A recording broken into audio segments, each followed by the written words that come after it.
Olá, estamos no terceiro episódio do nosso podcast Roda de Negócios e mais uma vez recebendo o nosso amigo Humberto, CEO da DS Liberdade, nosso amigo. Boa tarde, João. Parceiro da nossa página Brasileiros em Braga.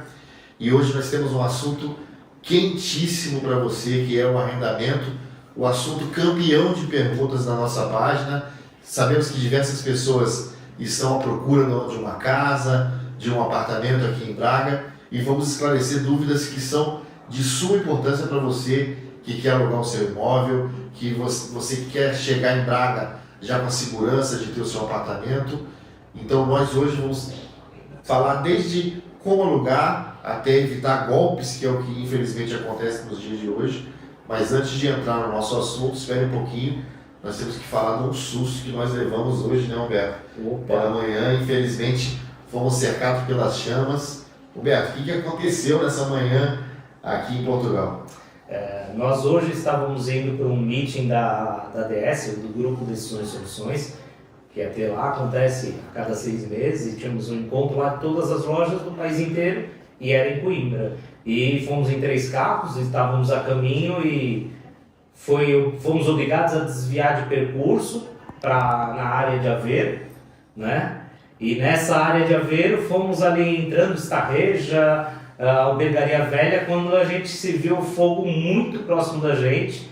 Tocamos a voltar, mas estava caótico o trânsito, os desvios. Foi um belo susto, hein, João? Você eu estava num carro, o João estava por acaso em outro. Nosso José Costa, que está aqui com a gente, estava em outro, no terceiro carro. Foi um pouquinho preocupante, para não dizer outra coisa, né? Sim, porque chegamos a um ponto que nós não sabíamos se nós avançávamos ou se nós recuávamos.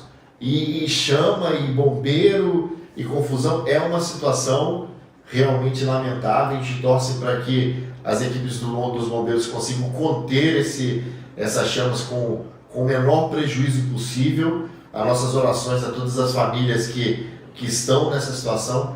Realmente não é uma situação nada fácil. É importante sempre, nessa época, que eu acho que vai de julho a setembro, a gente tem que estar atento à previsão do tempo, principalmente nesses dias de muito calor, que existe uma tendência em Portugal de incêndio, muita área verde, e a gente está atento a isso para saber para onde ir e quando tem essas queimadas, ver as notícias e saber se dá para sair de casa, se há um caminho possível ou se fica em casa. Sim. Infelizmente, não é uma coisa atípica nessa época do ano, mas existe. E inusitadamente também o Brasil também está a sofrer. É uma coincidência. Né? Interior de São Paulo aí em chamas também, a gente tem muitos amigos lá, sabe o quanto é grave também lá. Lá já atingiu distâncias que dá quase o tamanho de Portugal, então também nosso voto de resolução rápida desses problemas lá também. Sim.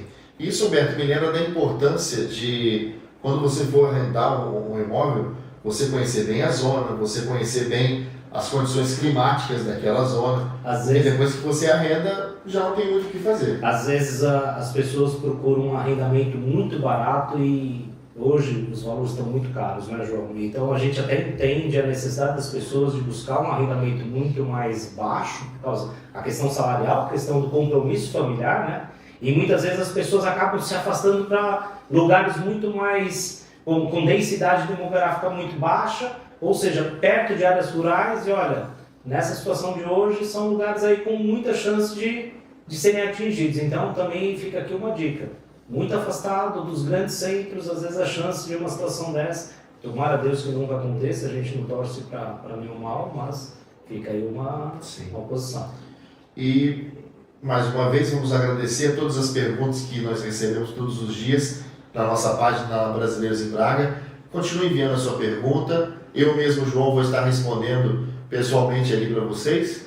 E a pergunta campeã, Humberto, da nossa página, é a pergunta que é feita diariamente, que é: por que o arrendamento em Portugal hoje é tão caro? Vai da relação tradicional de oferta-procura, né, João? É verdade. Muita procura, pouca oferta de imóvel. E isso faz o preço subir. Bom, é a lei do mercado, é a lei depois. Nós temos hoje um déficit habitacional tanto para a venda de imóveis como para o arrendamento. Então, devido a esse déficit, acontece que tem muito mais gente querendo alugar para o número de imóveis que tem no mercado. E isso faz o preço subir. E também o inflacionamento dos imóveis, que a gente falou nos outros 2 episódios. Também um investidor que compra um imóvel por 200 e poucos mil euros também não pode pôr os preços que se praticavam antigamente. Sim. Então é todo um conjunto. Mas para mim o principal é o déficit habitacional. Sim. A falta de produto gera uma maior procura e um maior preço. Sim, também eu vejo que tem um processo migratório tanto das pessoas que vêm dos outros países para cá, como os portugueses que saem das zonas rurais e acabam vindo todos para a zona metropolitana, né? Nós temos aí uma questão de a imigração, que muitas vezes tem muita gente que tem capacidade de compra, mas não conhece o país. O primeiro passo é arrendar, fica um tempinho, conhece um pouco melhor o país e vai escolher onde vai comprar, mas precisa arrendar. Tem quem precisa arrendar porque é a única opção. Tem os estudantes que vêm para os grandes centros para estudar, então é um conjunto, né? Então tudo isso corrobora com o pensamento de preço. Sim. E você que está nos escutando, certamente tem capacidade de compra e não sabe. Se você quer saber mais sobre isso, mande a mensagem para nós, eu vou te responder. Não fique sofrendo um arrendamento sem precisar. Se você tem a condição de compra, muitas vezes você vem do Brasil com essa condição e acaba arrendando por medo ou não conhecendo a legislação aqui em Portugal. Eu posso te ajudar, pode mandar uma mensagem para nós, vai ser um prazer responder a sua pergunta e te ajudar a encontrar um lar aqui em Portugal. Outra pergunta, Humberto. Nós vemos muitos anúncios na internet exigindo diversas coisas. Calção, mais renda, mais fiador, mais seguro. No Brasil existe uma lei do inquilinato que ela é bem clara lá e bem diferente daqui em Portugal.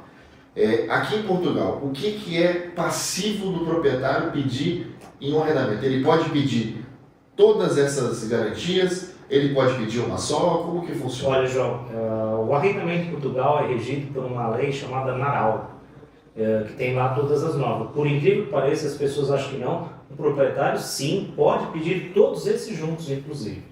Todos eles, porque cada um tem um objetivo. Então pode. Agora, lógico, muitas vezes um substitui o outro, é uma questão de bom senso, é uma questão de postura de cada um. Mas sim, podem ser pedidos sim. Humberto, ele também pode pedir o seu contrato de trabalho, o seu recibo, o seu contra-cheque, que nós falamos no Brasil, o seu IRS, ele pode pedir isso tudo também? Então, João, aí tá. Às vezes muita gente confunde que isso são exigências do proprietário. Seguro, um fiador, calção, uma renda adiantada, são exigências possíveis de ser pedido.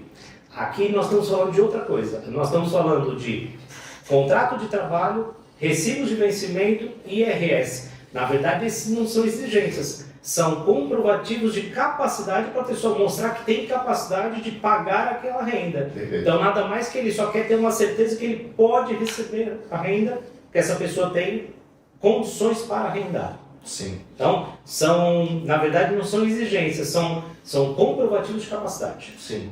Então, para deixar bem claro as partes que estão envolvidas dentro desse processo, Humberto, você poderia dizer qual é o principal objetivo do fiador? O fiador tem como objetivo garantir o pagamento mensal da renda. Então, a pessoa faz um contrato lá de 2 anos, por exemplo, tem que todos os meses pagar X euros a cada mês, a cada dia 8 normalmente. Se ele não fizer, o fiador é acionado para cumprir com essa obrigação. Então, é garantir o pagamento. Então, o objetivo do fiador é: alguém arrendou, não pagou, o fiador tem que pagar aquele mês. Próximo mês, volta ao normal, a obrigação do inquilino igual, e eles que se entendam lá. Afinal, ele aceitou ser fiador dessa pessoa. Né? Humberto, a quantidade de rendas? Renda também é outro mecanismo normal. Normalmente se pede renda adiantada. A renda adiantada, na verdade, e normalmente, é a pronto pagamento. Você paga para começar a usar. Muitas vezes é pedido uma renda. Então é o pronto pagamento, pago para usar. Como quer dizer, assinei o contrato, pago um mês, depois, mês que vem, pago para usar. Então normalmente assim, tem gente que pode pedir 2, de repente ele põe a última lá. Então a pessoa pagou para usar, quando chegar no último mês não paga e entrega o imóvel. Sim, e muitos confundem a renda com calção. Qual o objetivo específico do calção? Calção é um outro mecanismo, é um terceiro mecanismo. Então, o fiador garantir o pagamento das rendas, renda adiantada é o pronto, o paga para usar, e o calção, o objetivo é ter um valor em depósito, mais fácil de explicar para o brasileiro, né? É um valor de depósito que garante a entrega do patrimônio nas mesmas condições que foi arrendado. Então a pessoa aluga uma casa, ao final de 2 anos de contrato vai devolver. A casa está nas mesmas condições que foi arrendada, a pintura está ok, está tudo certinho, os elétricos, tudo mobiliário, tudo ok, devolve-se esse dinheiro.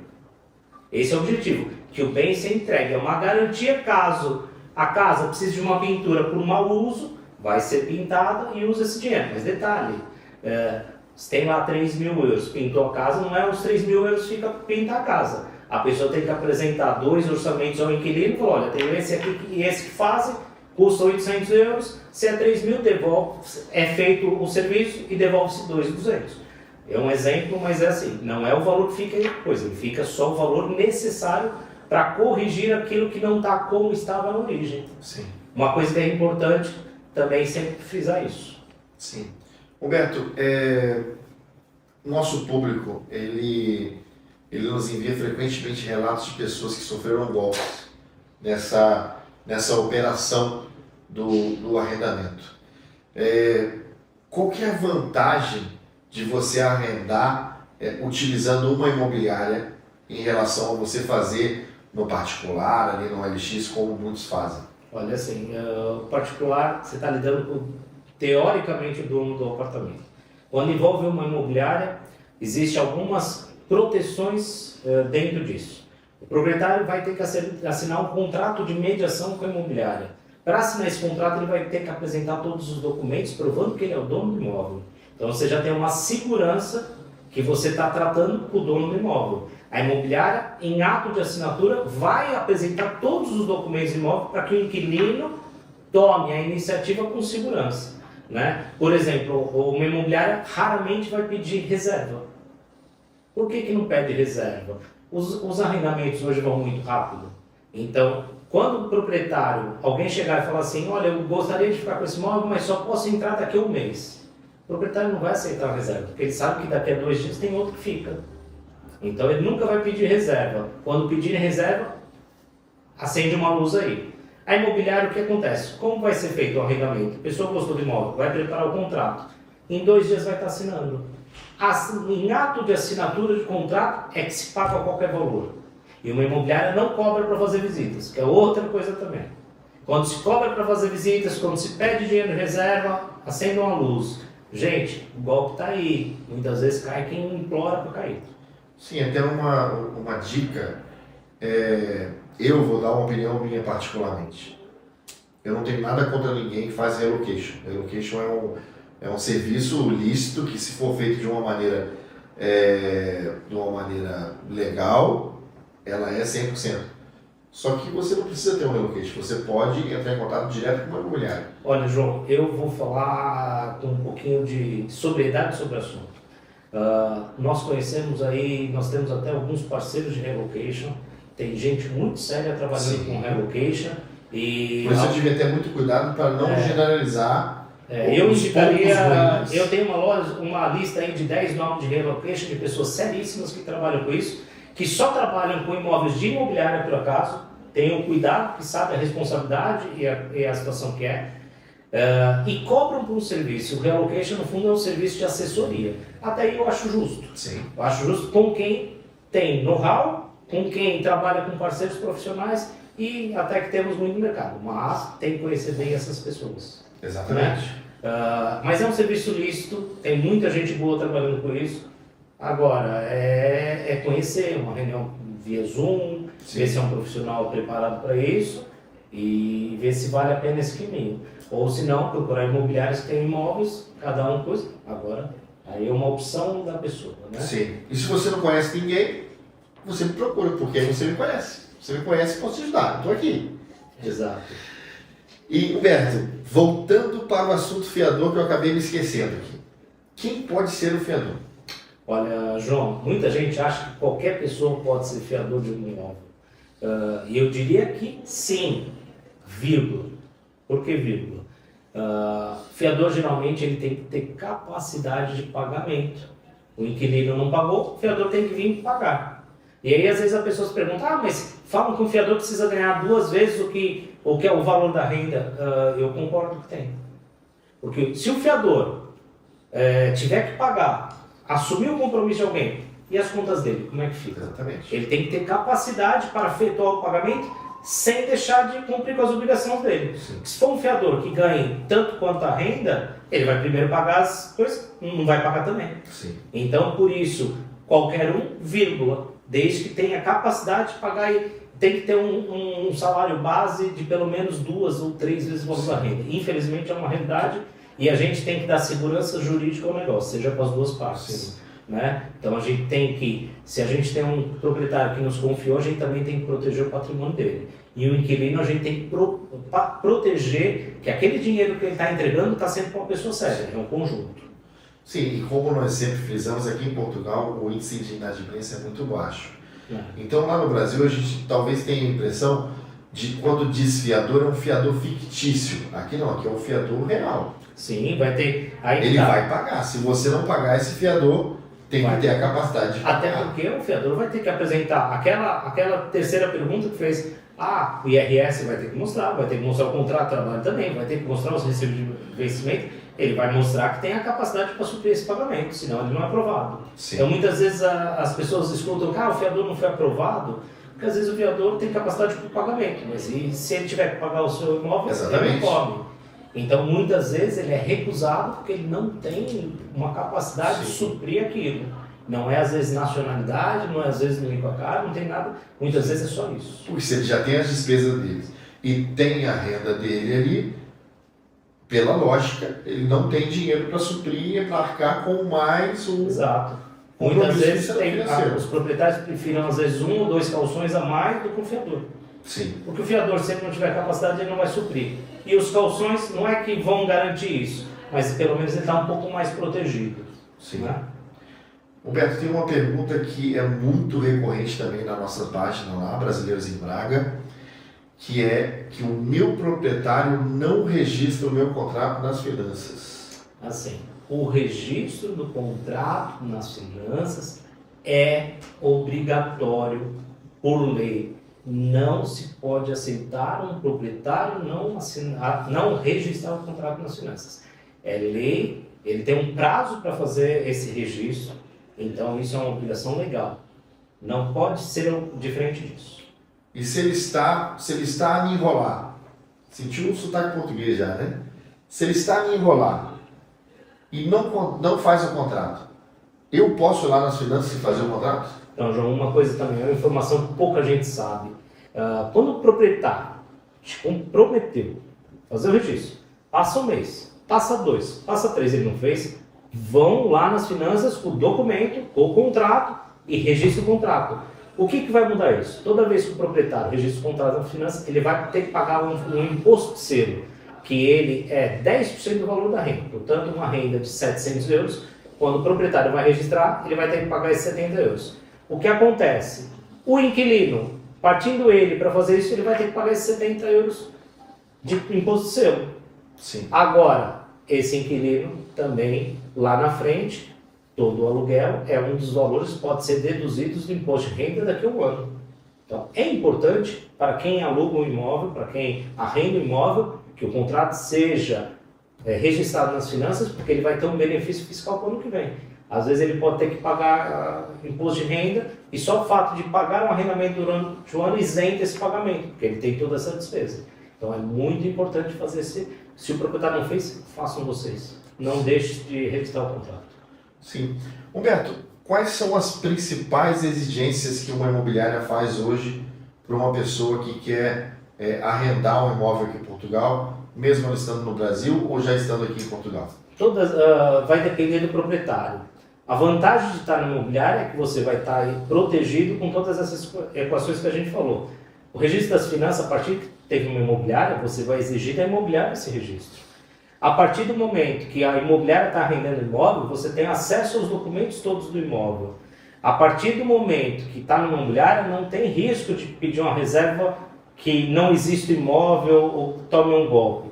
Então, eu diria para qualquer pessoa que quer arrendar, procure um profissional para estar mais protegido e evitar cair em golpes.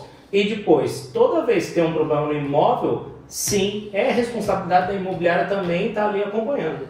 Sim. A gente se coloca aqui numa situação de, sim, é responsabilidade da imobiliária também. Se você está falando com o proprietário e não resolve, a imobiliária intermediou. Ela tem um papel de também tentar lá ajudar a resolver. Às vezes ela não vai conseguir resolver, mas ela tem que tentar ajudar, ela tem que se posicionar. Ela não pode virar as costas, porque o cliente que arrendou o imóvel através de imobiliária também é um cliente da imobiliária. Sim. Né? E ela vai intermediar nessa relação entre o inquilino e o proprietário. Tem muitas imobiliárias que infelizmente reservam o dinheiro, viram as costas, está tudo feito, meu papel foi. Mas o nosso papel é de intermediário, que dá suporte aos nossos clientes. Sejam eles de 2 anos atrás ou de 3 meses. Sim. E basicamente, para eu arrendar, eu preciso ter meu IRS já aqui ou Não, se eu tiver... não necessário, João.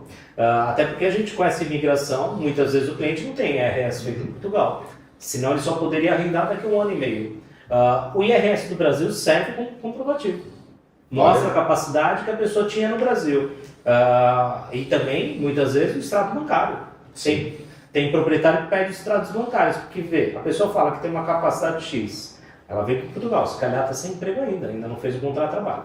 Mas se ela tiver um fundo de maneio significativo, tem um IRS do ano passado, que tem lá bons rendimentos, o proprietário pode arrendar com mais tranquilidade. Então, às vezes pede isso. E é possível sim. Muita gente aluga do Brasil, não está trabalhando em Portugal ainda. Sim. É mais fácil do que você que está nos assistindo imagina. Eu não estou trabalhando ainda cá, não tenho IRS, comprovo através das coisas que eu já tenho no Brasil e já posso vir com uma segurança de ter um teto. Depois outra, né, João? Hoje em dia a tecnologia a gente tem que usar, não é só para passar tempo nas redes sociais. Hoje em dia, há a possibilidade de fazer uma chamada de vídeo. Se você consegue visitar um imóvel por menor que uma chamada de vídeo. Depois, hoje temos aí o Google Maps. Google Maps que você consegue ver a localização do imóvel. Com Google Earth, você consegue andar na rua do imóvel ali. Hoje, com as informações da internet, você consegue saber a escola mais próxima, se tem a parte de comboio, autocarro, o ônibus, o trem, o metrô perto, você consegue ver tudo isso. Então, hoje é possível fazer isso já à distância. Acho que, agora, sempre procurando profissional. Profissional você está seguro. Profissional, esteja uma licença MI. A licença MI é o Cresce do Brasil, é o órgão Regio Imobiliário. Então, alguém que tenha isso, tem a sede própria, que tem uma equipe de trabalho. Então, tudo isso é importante. Sim. E agora a nossa pergunta surpresa. Humberto, arrendar ou comprar? Eu sempre diria que hoje, com essa demanda de pouca oferta de produto para arrendamento, alguém que tem alguma capacidade de um valor, que possa pagar rendas adiantadas, que tenha um valor significativo guardado, eu não arrendaria o imóvel. Eu ia ver uma qualificação de crédito, veria o que eu poderia comprar e eu anteciparia. Até porque volta aquela questão que a gente falou no outro episódio. Tem pessoas que têm uma capacidade profissional no Brasil, que quando vem para Portugal, às vezes é obrigado a dar uns passinhos para trás. E com essa capacidade do Brasil, às vezes consegue investir no imóvel aqui. Então, quem tem essa possibilidade, sim, eu partiria para a compra primeiro. Quem ainda não tem essa, o arrendamento, eu acho que sim. O arrendamento nós vamos ter a vantagem. Quem compra está construindo patrimônio, o que pagaria de renda vai pagar menos de prestação bancária, tem todo o conjunto. Quem vem para Portugal, não conhece Portugal, quer ver melhor, arrenda por um tempo para depois comprar e escolher onde prefere. Sim. Né? É porque me preocupa às vezes, Humberto, muitos influencers assim costumam disseminar uma cultura que é melhor alugar do que comprar. Só que todos eles têm casa própria. Isso Então é fácil você falar da vida dos outros e fazer outra coisa. Todo bom investidor ele vai falar que não compensa investir num imóvel, que se você aplicar o dinheiro e pagar um aluguel é mais vantagem, mas todos têm a casa própria. Todos têm casa própria. Então assim, eu sou da cultura mais conservadora, acredito que imóvel é um bom investimento Então eu sempre diria, a gente pode não ter o imóvel agora, mas tem que sonhar com ele todos os dias. Sim. O arrendamento é uma necessidade provisória, essa é a minha leitura. As pessoas têm que trabalhar, poupar e se preparar para comprar um imóvel. Se não for agora, daqui a 5, se não for daqui a 5, daqui a 10, se não for daqui a 10, daqui a 20 anos. Mas tem que ter o objetivo de ter um imóvel próprio. Até porque a renda a gente paga e joga no cesto do lixo. E uma prestação bancária a gente está pagando um patrimônio nosso. Esse é o meu pensamento, não quer dizer que tenho razão, mas é a minha leitura. Sim. E para você que talvez não saiba, se você quiser ver a sua capacidade financeira, a questão da documentação, nós temos uma consulta que é totalmente gratuita com nossos especialistas. Se você tem esse interesse, tem esse desejo, deixe o seu contato, nós vamos entrar em contato com você e agendar um horário para você ver a sua capacidade financeira e você dar passos rumo ao seu sonho. Não adianta você sonhar e não ir em encontro a ele, né? Humberto, foi mais uma vez uma satisfação conversar com você. Acredito que todos os nossos seguidores que estão nos acompanhando conseguiram clarificar melhor esse bicho de 7 cabeças, que às vezes é o arrendamento, que façam que eles não sofram mais golpes, que não sejam enganados, que seja uma clareza nesse processo. Você tem alguma consideração final para falar para o nosso brasileiro em Braga, a pessoa que acompanha a DS Liberdade, que também é a nossa parceira aqui? Eu diria para sempre procurar um profissional para ajudar nesse processo. Se tiver alguém que tem um processo direto com o proprietário, sentir confiança nele e também precisa só constar com a gente, se está tudo certinho e tal, a gente também consegue ajudar de forma gratuita. Às vezes só uma consultoria rápida para saber se está tudo certinho, para ajudar essas pessoas. Nós estamos aqui para colaborar com o nosso público. E quanto mais dúvidas tiverem, mais fácil a gente ajudar vocês a tomarem rumos mais assertivos. Então, o pessoal das páginas, nossos seguidores, estamos aqui para ajudar, estamos aqui para elaborar e tirar todas as dúvidas. Lembre-se, Brasileiros em Braga, a página mais verde e amarela aqui de Portugal, e DS Liberdade, projetando vidas felizes. Muito obrigado por nos acompanhar novamente. Envie suas perguntas. A sua pergunta vai ser o nosso próximo episódio. Nos vemos no 4º episódio. Adeus, uma boa semana. Tudo de bom. Deus abençoe a todos. Obrigado. Partilhem com seus amigos.